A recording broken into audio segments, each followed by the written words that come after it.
안녕하십니까. 자, 오늘은 15페이지를 보겠습니다. 15페이지. 지난번에 그 첫 강의를 시작했고요. 그죠? 오늘은 이제 두 번째 주 강의가 시작되겠습니다. 그 15페이지 3번의 메뉴에 납세지가 나옵니다. 납세지. 이 부분은 우리가 그 앞전에 물세, 인세할 때 설명을 드렸었죠. 납세지는 따로 외울 생각하지 마시고 기본 개념을 이해를 잘 하시면 되는 거예요. 자, 일단 국세와 지방세를 구분할 때 우리가 국세가 뭐고 지방세가 뭐냐를 생각하시면 되는 거죠. 우리가 국세는 뭘 국세라고 한다 했어요. 국세는 무엇을 국세라고 한다? 그죠? 국가가 부과하는 세금을 국세라고 하고 지방세는 지방자치단체가 부과하는 세금을 말합니다. 결론은 국가가 부과하는 세금은 국가가 부과해서 국가 재정으로 들어가기 때문에 국가에다 세금을 내면 되고 지방세는 지방자치단체에다 세금을 내면 되는 겁니다. 그래서 우리 납세지는 국세는 국세를 담당하는 기관 있죠? 어디? 국세청, 즉 세무서에다 세금을 내시면 되는 거고 지방세는 지방자치단체에다 세금을 내시면 되는데 국세는 사람 중심이고 지방세는 물건 중심 그랬죠. 그래서 지방세는 어디다 낸다? 그 물건의 소재지 관할 지방자치단체가 납세지가 되는 겁니다. 그리고 국세는 그 사람의 주소지 관할 세무서가 납세지가 되겠죠. 그래서 그 교재 보시면 박스 안에 지방세에서 취득세는 어디에요? 부동산 소재지, 그죠? 취득 당시 부동산 소재지 관할 특광도.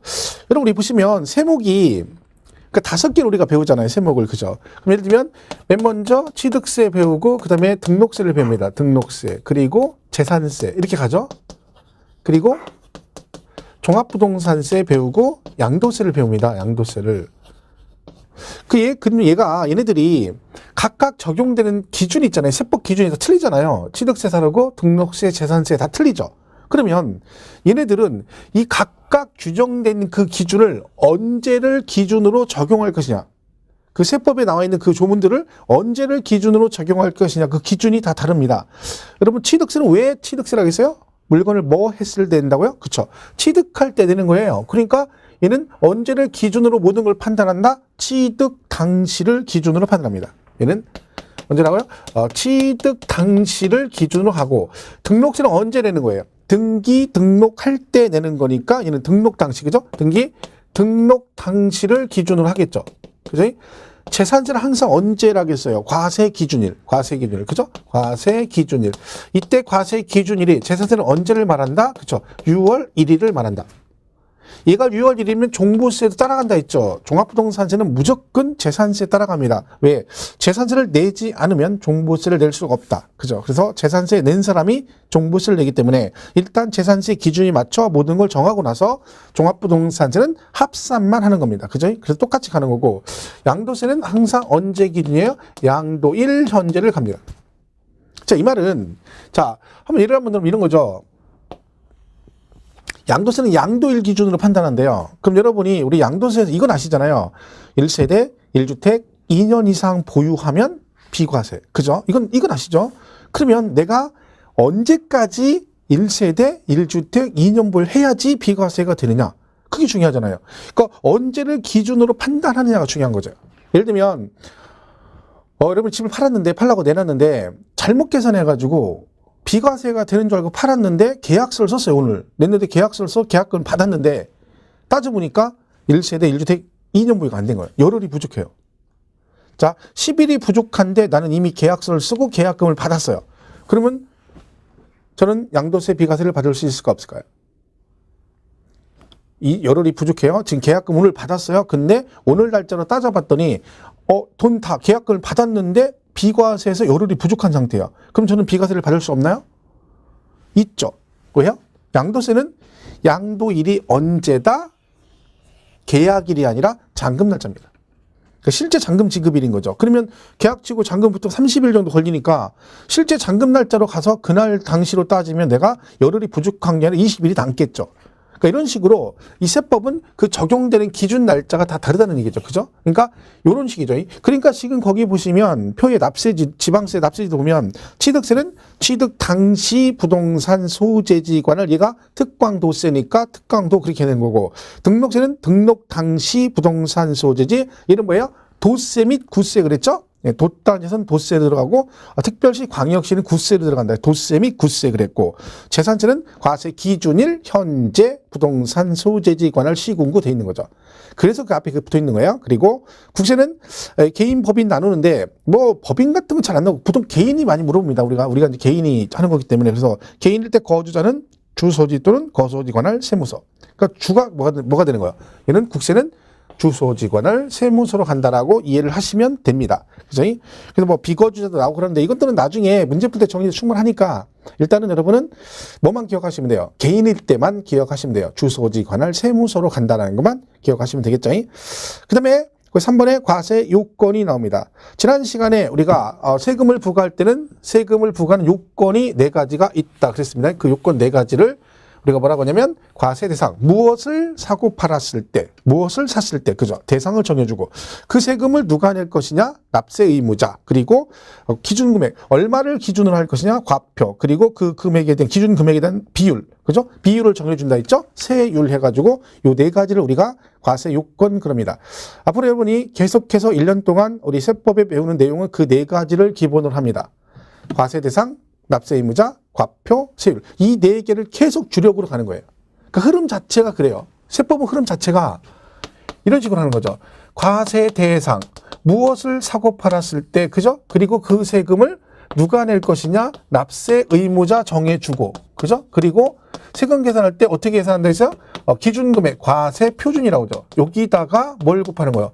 세율을 곱해서 세금이 나오면 이걸 어떤 식으로 부과하고 징수하느냐 이런 식으로 한 겁니다. 순서 흐름이. 그죠? 그러니까 지금 요건이 4가지잖아요. 무엇을 사고 팔았을 때 대상 정해주고 그리고 그 세금을 누가 낼 것이냐 납세 의무자 그리고 과표 세율 이 4개를 우리가 과세 요건 그러고 앞으로 취득세부터 양도세까지 배울 때 계속해서 이 내용 4가지를 기본 틀로 갑니다.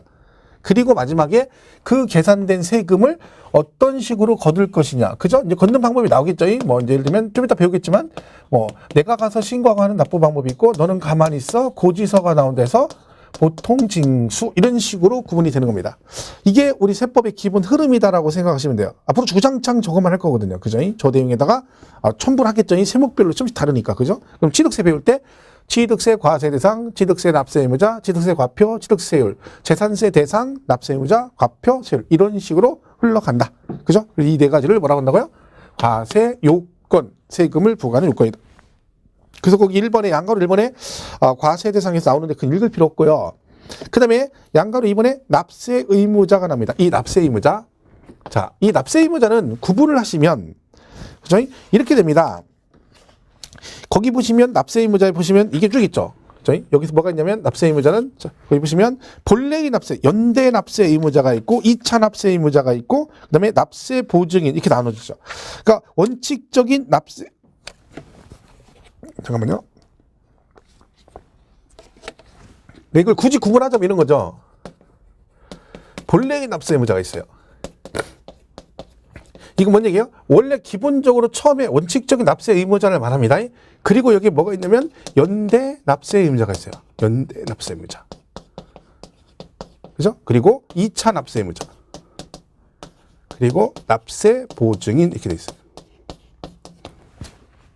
그러니까 이 납세 의무자를 이런 식으로 구분을 한다는 얘기죠. 근데 이거를 뭐 굳이 구분해서 우리가 할 건 없고요.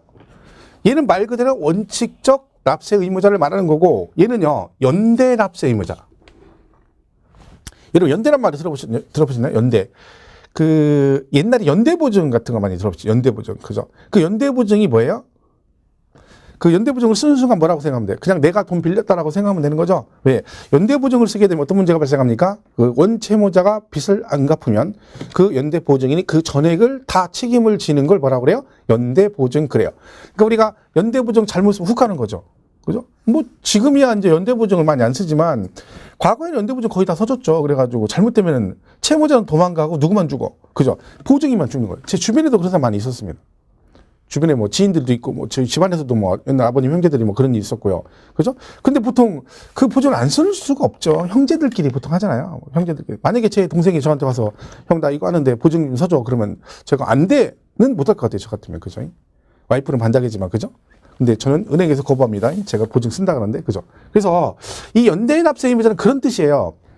얘랑 얘가 연대 납세 의무가 있다는 얘기는 이 본래의 납세 의무자와 이 연대 납세 의무자가 그 세금 전액에 대해서 동등한 책임을 진다. 그러니까 처음부터 똑같은 책임을 지는 거죠. 그러니까 1억이 세금이 1억이다. 근데 내가 연대 납세 의무가 있다는 얘기는 저도 1억, 본래의 납세 의무자도 1억 전액에 대해서 동등한 책임을 진다. 그래가지고 처음부터 세금을 연대 납세 의무, 네가 다 내. 그럼 얘가 다 책임을 져야 된다는 뜻입니다. 그래서 얘는 동등한 책임을 지는 걸 말한다. 그래서 우리 교재 보시면 15페이지 그 양가로 이번에 납세 의무자 나오잖아요. 납세 의무자. 그죠? 읽어볼게요. 납세 의무자란 세법에 의해서 국세 또는 지방세를 납부할 의무가 있는 자를 말하며 이와 같은 납세 의무자 범위에는 연대 납세 의무자와 2차 납세 의무자 및 납세 보증인을 포함한다. 다만 원천 징수 의무자 또는 특별 징수 의무자는 제외한다. 자, 이게 무슨 얘기냐면 원래 이제 이게 이런 말이 있어요. 납세자라는 게 있어요. 납세자. 이렇게 되는 거죠. 예를 들면 이쪽으로 보면 이렇게 납세자가 있는데 이 납세자는 다시 물러난다. 납세 의무자가 있고 그다음에 징수 의무자가 있어요. 징수 의무자 이렇게 나눠져요. 그래서 이 납세 의무자가 얘들을 말하는 거죠. 이 징수 의무자는 지금 말한 원천 징수 의무자. 그럼 원천 징수 뭔지 아시죠? 직장 다니면 그 세금 미리 떼잖아요. 그 원천 징수 의무자가 사업주를 말하는 거죠. 그죠? 그 징수 의무자 그리고 지방세는 특별 징수 의무자 똑같은 얘기예요. 그죠? 그러니까 이 두 개가 있는데 얘하고 얘는 뭐예요? 납세자 안에 들어가는 거예요. 그러니까 납세자는 크게 두 개로 나누는 거죠. 어떻게 해요? 납세 의무자와 징수 의무자로 나눈다. 그럼 여기서 하는 얘기는 뭐예요? 이 납세 의무자 안에 얘네들은 여기에 포함된다, 안 된다? 안 된다. 그런 얘기죠. 그러니까 이 징수 의무자는 여기에 포함이 되는 거지 납세 의무자에 포함되는 건 아니다. 이게 왠지 있냐면 가끔가다 어쩌다 시험이 나올 때가 있어요. 얘가요. 그러면 이걸 설명하거든요. 납세 의무자란 이렇게 설명해요. 그러면 뭐 본래 연대 2차 납세 보증인을 말한다 설명하면서 가로 딱 치고 밑에다 뭐라고 나와. 이때 납세 의무자는 원천 징수 의무자와 특별 징수 의무자를 포함한다. 이런 식으로 나올 수가 있어요. 그러면 땡 틀렸다 그런 얘기죠. 왜? 이 징수 의무자는 여기에 포함되는 게 아니고 어디에 포함된다고요? 그렇죠. 납세자 안에 포함이 된다. 그 얘기죠. 그것 때문에 거기 써 있는 거예요. 그게 그 뜻이 그런 거예요. 다만 원천 징수 의무자 또는 특별 징수 의무자는 제외한다. 즉 걔네들은 어디에 포함되는 게 아니다. 납세 의무자에 포함되는 건 아니다. 그런 뜻입니다. 그래서 동그라미 1번에 연대 납세 의무자 설명이 나와 있죠.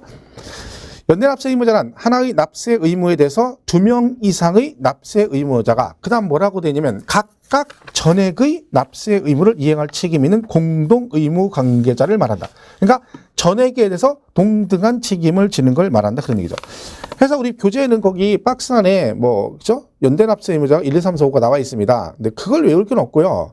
다만 요게 이제 뒤로 가면 그런 지문이 나옵니다. 얘처럼 얘랑은 연대 납세 의무자다. 연대 납세 있다 없다 이런 말이 나오게 돼요. 그럼 그거 나왔을 때 연대 납세의 뜻이 얘랑 둘이 그 세금 전액에 대해서 동등한 책임을 진다는 뜻이구나. 그렇게만 이해하시면 되는 거야. 그리고 뭐 어디 여기 나온 것처럼 얘랑은 연대 이런 걸 외울 필요는 없습니다. 그 말뜻만 이해하면 되는 거예요. 나오면 그렇구나. 그죠? 그러니까 여기선 제일 많이 나오는 게 이거죠. 연대 납세 의무자. 그죠? 그렇게 기억을 하시면 됩니다. 그래서 하나만 예를 들어보면 그 박스 안에 1번 있죠. 공동상속재산 취득에 대하여 취득자 상호 간에 취득세 연대 납세 의무가 있다. 자, 보세요.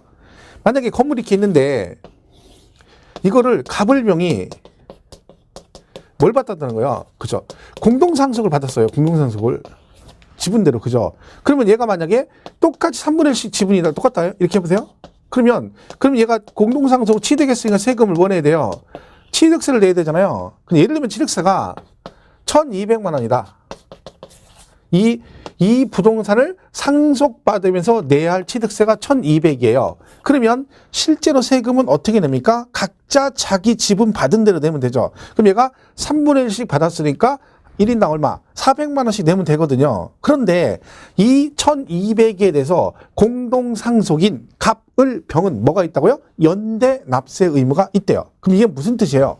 이거는 그러면 갑을병 갑도 1,200만 원, 을도 1,200만 원, 병도 1,200만 원 전액에 대해서 납세 의무가 있다는 뜻입니다. 물론 내는 건 각자 지분대로 내는 거죠. 이 말은 누군가가 하나가 안 내면 그 공동상속이 남은 세금 다 책임을 져야 된다 그런 뜻이죠. 왜? 그게 뭐다? 이 세금에 대해서 1200에 대해서 이 세 명이 다 뭔다? 전액에 대해서 동등한 책임을 지는 걸 뭐라고 한다? 연대 납세 의무를 한다. 그런 뜻입니다. 그러니까 뜻은 그런데 그걸 굳이 뭐 그렇게까지 구체적으로 할 필요는 없습니다. 그죠? 뭐 깊이 막 열심히 학문하듯이 공부한다 합격하는 건 아니거든요. 그죠? 항상 말씀드리지만 우리 시험은 자격증 시험이라 붙는 게 장땡입니다. 붙으면 장땡인 거예요. 그죠? 뭐 공부 아무리 열심히 떨어지면 땡인 거죠. 떨어지면 땡이죠.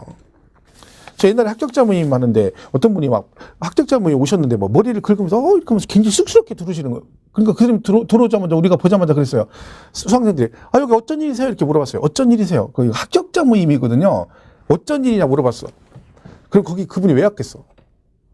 합격을 했으니 왔겠지. 설마 떨어졌는데 합격자 축하하러 오진 않았겠죠. 근데 왜 그 얘기를 하냐면 그분이 학원 다닐 때 공부를 잘 점수가 안 나오셨어요. 그래가지고 본인도 올해는 틀렸구나라고 생각하고 본인도 그래서 인정을 하고 갔던 거야. 다 이제 아는 사람끼리는. 근데 합격하셨어요. 왜? 찍은 게 너무 많이 맞은 거예요. 찍은 게 막 찍었는데 찍은 게 막 6개, 7개씩 맞은 거예요. 막. 자기도 깜짝 놀란 거예요. 채점했더니 나중에 합격자 발표 나는데 붙은 거야. 그러니까 뻘쭘하니까 미안하니까 머리 긁고 이렇게 두르신 거죠.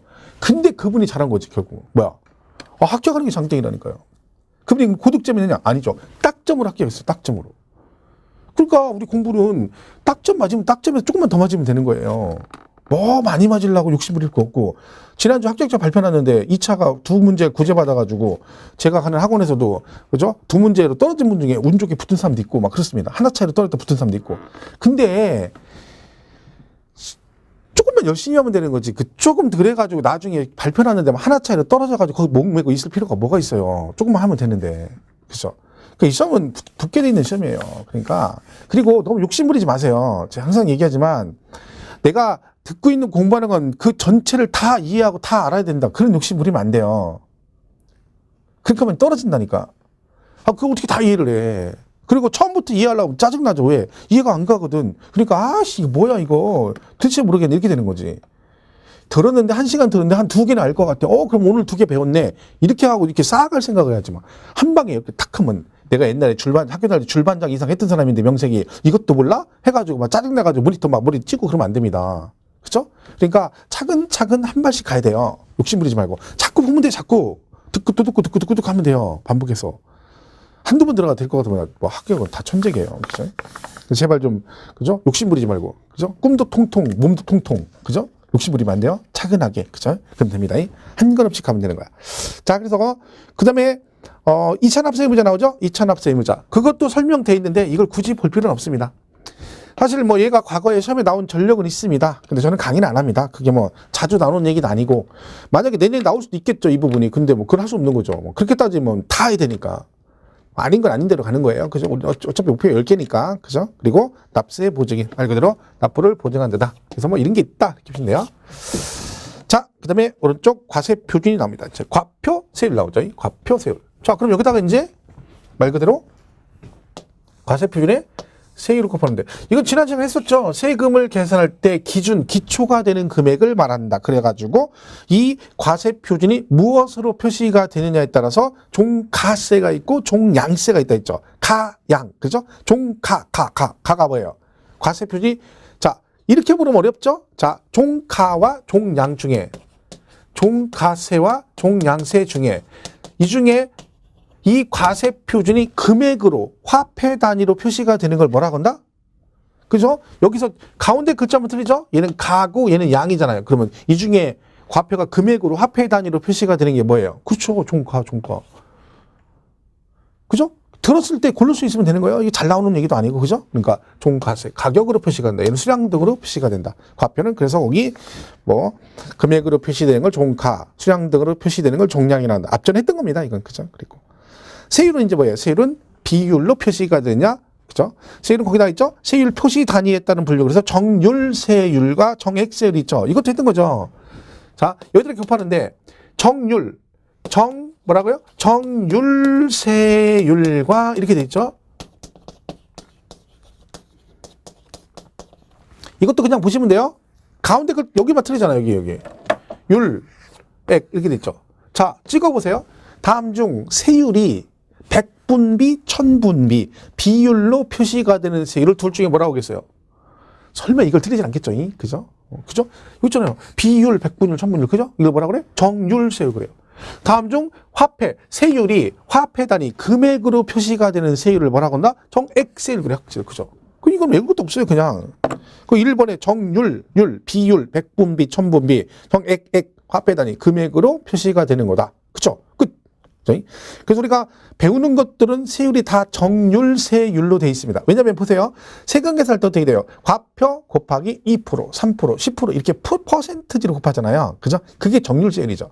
근데 이제 등록세 같은 경우는 뭐 건당 6,000원 해가지고 금액으로 가는 경우가 있죠. 그런 경우를 정액세율 그럽니다. 자, 보시면 되고. 그 다음에 과표 크기 변화 유무에 따라서 비례세율과 뭘로 되어 있다? 누진세율로 되어 있습니다. 비례세율과 누진세율. 자, 이건 뭐냐면, 자, 세율이 비례세율. 그 다음에 누진세율 이렇게 되어 있습니다. 자, 얘는 지금 뭐라고 하는 거? 이거예요. 얘가 커지면 세율 과세 표준이 커지면 자, 이 중에서 여러분 비례와 누진 중에 그나마 익숙한 게 어떤 거예요? 그나마 여러분 실생활에 익숙한 게 어떤 거예요? 이거죠, 이거 누진 어디서 나와요? 전기세 그죠? 전기세 나와 전기세 그죠? 자, 전기세는 누진세율이죠. 왜 그래요? 가정용 기본이 3kW인데 여기서 그걸 넘어가 버리면 단위당 요금이 높아져서 누진돼서 세금이 전기세가 많이 나오는 거잖아요. 그럼 얘도 마찬가지예요. 얘가 커지면 과표가 커지면 점점 세율도 같이 높아지는 걸 뭐라고 한다? 누진세율 그러죠. 그럼 비례세율은 뭐냐면 상관없이 항상 뭐다? 금액에 관계없이 세율이 항상 일정한 걸 뭐라고 한다? 비례세율 그럽니다. 그러면 우리가 배우는 조세도 비례와 누진으로 구분이 되어 있습니다. 자, 그러면 예를 들면 이런 거죠. 자, 여러분이 땅을 사요. 땅을. 이렇게 땅이 있어요. 붙어 있는데 얘는 1억이고 얘는 5억이래요. 땅 이렇게 있어요. 자, 요 1억짜리 땅을 취득을 했어요. 매매로. 자, 토지를 일반 나대지를 1억짜리를 뭘로? 매매로 취득했어요. 그럼 취득세 세율이 얼마냐면 매매로 취득하면 취득세 세율이 4%입니다. 그죠? 그럼 1억에 4% 이렇게 계산하는 거죠. 자, 그러면 옆에 땅은 5억입니다. 자, 그러면 이 5억짜리 토지를 매매로 취득하면 얘는 취득세 세율이 몇 %일까요? 이렇게 물어보니까 이렇게 머리 굴리면 안 돼요? 아, 1억짜리가 4%면 4배인데 그럼 5억이면 5배니까 4, 5, 20. 아, 20은 너무 많은 것 같고. 이런 식으로 생각하면 안 돼요. 제가 이걸 물어봤더니 어떤 분이 그러는 거예요, 저한테. 선생님, 이게요. 땅이 붙어 있는데 어떻게 1억짜리 옆에 건 1억인데 왜 5억씩이나 가냐? 아, 돌아버려 아주 그냥. 지금 그거 물어봤어요? 이거보다 더 엉뚱한 소리 하고 있는 거지. 얘는 맹지인가 보지? 얘는 맹지니까 싼가 보지. 그죠? 그게 중요한 게 아니잖아요. 그죠? 자, 1억짜리를 매매를 사면 얼마? 4%. 5억짜리 토지를 매매를 사도 취득세는 몇 프로? 그쵸? 4%죠. 그죠? 그러니까 매매는 다 4%예요. 금액에 관계없이 1억이건 5억이건 매매는 4%. 그러니까 과표 크기와 관계없이 세율이 일정한 걸 뭐라고 한다? 비례세율 그러는 거죠. 누진은 뭐라고요? 과세 표준이 커지면 세율도 같이 높아지는 걸 누진세율 그래요. 근데 우리 교재는 초과 누진이라고 돼 있잖아요. 이거는 처음이니까 제가 설명을 드리는데 중요한 얘기는 아닌데 우리가 배우는 모든 누진세율은 뭘로 돼 있다? 초과 누진이라고 그래요. 초과 누진. 자, 이게 뭐냐면 여러분 누진세의 대표적인 게 양도소득세입니다. 양도소득세가 세율이 2년 이상 보유하면 6에서 42% 이렇게 돼 있어요. 6에서 42%. 근데 세율이 어떻게 되냐면 6, 15, 24, 35, 38, 40, 42 이렇게 해서 7단계로 돼 있어요. 6, 15, 24, 35, 38, 42. 어디 많이 익숙한 단어죠? 이렇게 익숙한 단어, 그죠? 여러분의 그 허리 둘레 사이즈의 변전사죠. 65, 24. 야, 요때까지가 전성기였죠. 그죠? 24까지. 현재는 35죠. 35. 그죠? 이렇게 된 거죠. 자, 세율이 높아지죠? 자, 근데 이게 어떻게 되냐면 이런 거예요. 자, 앞에 한번 할게요. 1,200만 원 이하. 그러니까 양도세 과세 표준이 1,200만 원 이하면 세율이 6%예요. 그리고 1,200만 원 초과 4,600 이하면 15%예요. 이게 돼 있어요. 그죠? 그 다음에 4,600 초과 8,800 이하. 이런 식으로 가요. 구조가. 8,800 이하. 8,800초가 1억 5천이에요. 1억 5천 초가 3억이에요. 3억 초가 5억이에요. 5억 초가 이렇게 돼 있거든요. 그럼 잘 보세요. 만약에 양도세 과세표준이 3천만 원이에요. 3천만 원. 자, 그러면 이 중에 얘가 6, 15, 24 이렇게 가잖아요. 자, 그러면 이 중에 3천이면 얘는 그러면 세율이 얼마란 얘기예요? 만약에 양도세 과표가 3천만 원이다. 그럼 얘는 세율이 얼마란 얘기예요? 여기 들어가죠. 여기 이 구간이죠. 그죠? 그러면 15% 그러면 안 된다는 얘기예요. 그죠? 15% 그러면 안 돼. 왜? 이걸 잘 읽어보세요. 뭐라고 돼 있나? 이 중에 얘가 이 구간에 속하는 거 맞아요. 그죠? 3천이. 근데 전체 3천을 15% 한다는 뜻이 아니잖아요. 뭐라고 돼 있어요? 1,200만 원 초과되고 4,600 이하 요 구간에 해당하는 것만 15%로 간다는 얘기네요. 그러면 결론은 이 3천만 원 중에서 1,200만 원까지는 뭘로 간다는 거야? 이걸로 간다는 거죠. 그죠? 그러면 3천에 1,200까지는 6%를 곱하는 거. 그럼 얼마나? 72만 원. 그죠? 그럼 얘는 일단 6% 1,200까지 72만 원 내고 그리고 뭐 그 1,200을 뭐 하는 금액? 초과되는 금액에 대해서 얼마? 15%로 간다 그 뜻이죠. 무슨 말인지 이해가시죠? 그러니까 얘가 왜 누진이 아니고 초과 누진이에요? 전체를 누진해서 15%로 가는 게 아니라 그 중에 뭐? 그 일정 기준 금액을 초과되는 금액만 누진한다. 그래서 초과 누진세율입니다. 그 다음 구간도 마찬가지예요. 여기 4,600에서 7,000이 나오면 4,600만 원까지는 이 구간으로 계산하는 거예요. 그죠? 그렇게 582만 원이 나와요. 그리고 거기다가 얘는 뭐야? 4,600만 원 초과되는 금액의 24%. 이런 식으로 계속해서 뭐가 나오는 거야? 초과되는 금액에 초과되는 금액, 초과되는 이렇게 누진이 되는 거죠. 그래서 얘를 누진을 뭐라고 그래요? 초과 누진 그런 것 뿐이에요. 그 중요한 얘기는 아니죠. 그냥 개념이 그렇다는 거 처음이니까. 그죠? 그러니까 어떤 분이 물어볼 때가 있거든요. 그래서 이게 왜 초과 누진이 뭐냐고 물어봐요. 시험에서 그런 거 안 물어보거든요. 그러니까 우리가 배우는 건 다 뭘로 돼 있다? 누진세는 뭘 배운다? 초과 누진 세율 구조로 돼 있다. 그럼 끝이에요. 근데 그걸 뭐 세부적으로 할 필요 없는 거죠. 그죠? 시험에 잘 안 나오는 것들은 너무 깊이 가지 마세요. 학문을 할 게 아니라 학문. 우리는 뭘 한다? 자격증 시험을 본다는 걸 항상 명심하셔야 돼요. 그죠? 자격증 시험을 본다. 그럼 우리가 배우는 세목도 비례세율도 있고 누진세율도 있다는 얘기입니다. 그래서 우리가 취득세와 등록세가 비례와 비례세율 구조로만 되어 있습니다. 두 개. 그죠? 그리고 종합부동산세가 누진세율 구조로만 되어 있고 그리고 여기 둘 다 공통인 건 뭐야? 재산세하고 양도세. 재산세, 양도세는 비례세율도 있고 누진세율도 있습니다. 보통 우리가 딱 보면 그 세율이 표시가 되는 걸 가지고 고를 수가 있어요. 자.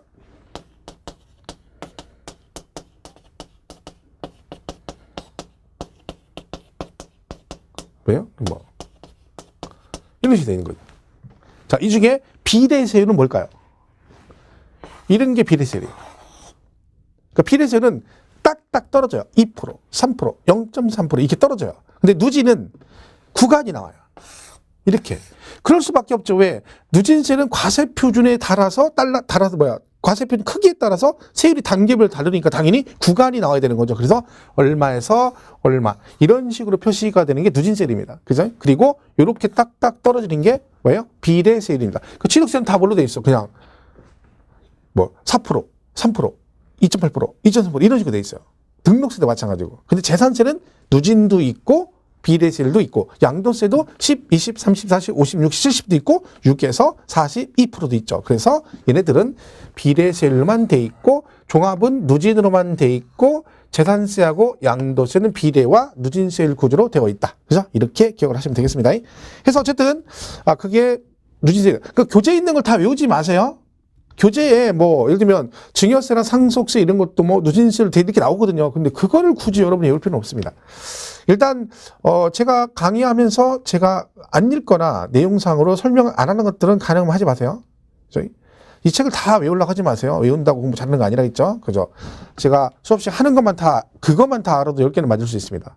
욕심내서 12개 맞을, 16개 맞을 거 없어요. 그냥 10개 맞으면 돼요, 10개. 그죠? 기본 할 수 있어, 기본 10개는 다. 그죠? 그 다음에 3번은요. 18페이지 3번. 세율 적용 방법에 따른 분류라고 돼 있죠. 그래서 일정세율, 표준세율, 제한세율이 있는데 이건 뭐 자주 나오는 얘기는 아닌데 일정세율은 뭐야? 세율이 고정돼 있다. 그러니까 법으로 딱 세율이 고정돼 있기 때문에 이거를요, 지방자치단체장이나 이런 애들이 그 세율 자체를 자기들의 마음대로 임의적으로 세율 자체를 높이거나 낮출 수 없어요. 조정할 수 없는 세율을 뭐라 그래? 가감 조정할 수 없는 세율을 우리가 일정 세율 그럽니다. 그러면 이번에 표준 세율은 요게 이제 중요합니다. 우리가 이제 계속 배우는 게 이게 표준 세율이거든요. 세법에 규정한 세율로서 통상 적용할 세율을 말한다. 다만 이게 중요해요. 재정상의 이유 또는 기타 특별한 사유가 있다고 인정할 경우에는 일정 범위 내에서 과세권자가 가감 조정할 수 있다. 그러니까 표준 세율은 뭐가 가능하다는 거예요? 세율 자체를 법으로 정해진 세율이 있는데 그 세율을 일정 범위 안에서 뭐 할 수 있다는 거? 가감 조정할 수 있다는 거. 누가요? 과세권자가. 그래서 우리가 배우는 지방세 3개 있죠. 우리가 배우는 지방세 3개 뭐예요? 취득세, 등록세, 재산세. 얘네들은 다 뭐가 가능하다? 가감 조정이 가능해요. 그 정해진 세율의 몇 프로? 플러스 마이너스 100분의 50 범위에서 가감 조정할 수 있어요. 왜? 얘네들은 뭘로 돼 있어? 표준세율 구조로 돼 있거든요. 그렇기 때문에 취득세도 그렇고 등록세도 그렇고 재산세도 다 뭐가 가능하다? 가감 조정할 수 있다. 이렇게 돼 있어요. 물론 이제 여기서 비율은 다 똑같아요. 얼마? 100분의 50 범위에서 가감 조정할 수 있다라고 되어 있습니다. 자, 예를 한번 들어보기에 무슨 얘기인가? 자, 취득세가 매매가 세율이 4%거든요. 일반 매매가 4%예요. 이게 지금 법으로 정한 표준 세율이죠. 근데 이거를 지자체장이 조정할 수 있다는 거예요. 어떻게? 이 세율이 얼마? 플러스 마이너스 100분의 50 범위에서 가감할 수 있다는 얘기죠. 그러면 이거의 50%는 얼마예요? 2%죠. 2%. 그죠? 반절이니까. 그 2%를 여기다 뭐 하거나 더하거나 뭐 하거나 빼거나 할 수 있다는 거죠. 그러면 이렇게 더하면 6%고 이렇게 더하면 빼면 2%잖아요. 그러면 이 범위 안에서 세율 자체를 조정할 수 있다는 거야. 예를 들면 경기도에서 야, 우리는 취득세를 현재 4%인데 야, 우리 경기도는 좀 세금이 요새 세수가 부족해가지고 경기도 재정에 좀 막대한 재정이 있으니까 안 되겠다. 좀 더 걷자 해가지고 경기도 의회에서 야, 우리는 5%를 하자. 매매를, 취득세를. 이런 식으로 통과가 되잖아요. 그러면 경기도 안에 있는 부동산 취득할 때는 세율을 얼마를 내야 돼? 5%를 내야 돼요. 아니면 야, 그러지 말고 그냥 우리 세율을 낮추자. 요새 뭐 서민들 생활도 힘든데 그냥 세율 좀 낮춰주지 뭐 해가지고 그럼 우리는 3%만 하자. 가능하다는 얘기죠. 그죠? 그러니까 최저 2%, 최대 6%. 왜? 이거에 50%에서 플러스 마이너스 그 범위 안에서 조정이 되는 거예요. 이게 가능하다는 얘기지. 근데 실질적으로 만약 이걸 하느냐? 안 하겠죠. 실제는 안 합니다. 이재명 경기도지사가 그죠? 아무리 뭐 저렇게 한다 해도 자기들이 야 5% 올려. 그러면 그걸 5% 올리겠다는 얘기는 무슨 얘기야? 나는 이번 도지사를 끝으로 정계 은퇴하겠다는 얘기죠. 왜? 뽑아주겠습니까? 지금 4% 돼 있는 것 같다가 우리는 경기도 5% 그러면 부담스럽죠. 그러면 당연히 자기한테 정치적 부담이 가는 거죠. 그럴 필요 없는 거죠. 올리지도 않고 낮추지도 않아요. 왜? 세율을 낮춰버리면 경기가 어려우니까 도 재정이 어려워지고 높이면 또 반발이 있으니까 할 수는 있지만 안 합니다. 하지만 가능은 한 거죠. 그럼 여러분이 뭘 기억하시면 돼? 우리가 배우는 지방세 3개는 다 표준세율 구조로 되어 있기 때문에 뭐가 가능하다? 그죠? 100분의 50 범위에서 가감 조정할 수 있다. 그러면 요 내용이 나중에 이제 취득세 가잖아요. 그럼 취득세 세율 파트가 나오잖아요. 그럼 딱 나와요. 취득세는 표준세율 딱 하고 100분의 50 범위에서 가감 조정할 수 있다. 등록세 딱 가면 또 뭐라고 나와요? 100분의 50 범위에서 가감 조정할 수 있다. 재산세 마찬가지고. 그죠? 그걸 우리가 나중에 기억을 하시면 되는 거죠. 그래서 우리가 배우는 건 3개는 전부 다 표준세율 구조로서 100분의 50 범위에서 가감할 수 있다. 이걸 기억하시면 되겠습니다. 자, 3번은 제한세율인데 이거는 뭐 굳이 제한은 말 그대로 세율을 최고 세율을 정해놓고 상한선을 정해놓고 한도를 정해놓고 아래 위로 상한을 정해놓고 거기를 정해놓고 그걸 넘어가거나 초과되지 못하도록 규정한 거예요. 예를 들면 야, 너는 최고 세율이 이만큼이야 라고 법으로 제한했어요. 세율을 제한. 그러면 이 사람이 세율을 이 안에서 적용하는 건 상관없는데 이걸 넘어가는 건 안 된다는 거야. 왜? 상한선 딱 두고 너 이거 초과되면 안 돼. 이렇게 제한을 두는 걸 우리가 제한세율 그래요. 근데 뭐 내용은 그런데 우리가 배우는 건 뭐 나오진 않아요. 여기서 우리가 기억하는 2번이 2번. 그죠? 표준세율만 기억하면 돼. 표준세율만. 다른 건 볼 거 없어요. 괜히 헷갈리니까. 우리가 배우는 지방세는 표준세율 구조로 되어 있다. 세 개 다 뭐가 가능하다? 가감할 수 있다. 얼마 범위에서? 100분의 50 범위에서. 요것만 잘 기억하시면 됩니다. 자, 그럼 이제 이렇게 곱해서 세율 나오면 이제 징수를 해야 되죠? 자, 그럼 세금을 징수하는 방법이 나옵니다. 징수 방법. 자, 이걸 보겠습니다. 자, 우리가 세금을 징수하는 방법은 원래 세 가지가 있습니다. 법에는 세 가지가 있어. 근데 우린 두 개만 배워요. 두 개. 그러면 하나는 내가 가서 직접 신고도 하고 돈을 내는 거고. 그죠? 또 하나는 나는 가만히 있는데 고지서가 날라와서 걷어가는 걸 뭐라 그래요? 보통징수라고 그래요. 자, 잘 보세요. 요거는 뭐 중요한 부분이죠. 뒤에가 엄청 많이 나오니까. 자, 얘는 뭐라고요? 신고하고 납부래요. 누구더러? 우리더러. 그러니까 지방자치단체에서 야, 이건 네가 알아서 신고도 하고 돈도 네가 내. 그런 얘기고. 이거는 뭐라고 이해하시면 돼요? 무조건 고지서 날라오는 건 다 뭐다? 보통징수예요. 고지서 날라오는 건. 나는 가만히 있어. 근데 가만히 있으면 때 되면 따박따박 고지서가 날라와서 뭘 내래. 그러면 보통, 그죠? 그렇게 생각하시면 돼요. 자, 그러면 이건 우리한테 신고하고 돈을 내라는 거고, 이건 고지서가 나온다는 얘기인데, 여러분 잘 생각해 보세요.